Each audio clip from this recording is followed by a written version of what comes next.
Aloha mai, aloha mai, aloha mai. O bija kui kēia. I'm gonna try to sing Ke Alo Korose, which was written by an iho man when he came to Oahu and he was trying to court a woman by the name of Loke or Lokelani.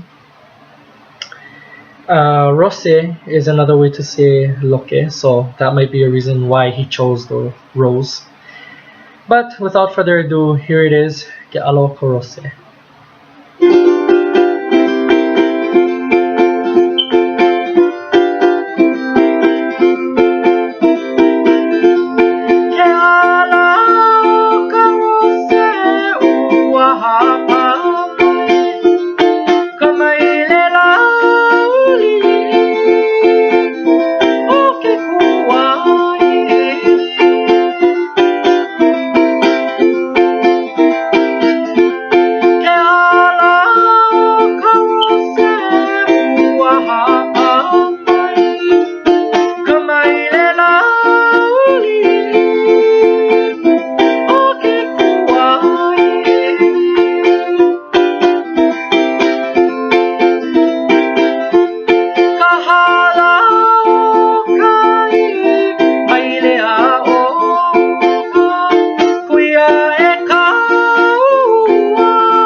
Mahalo.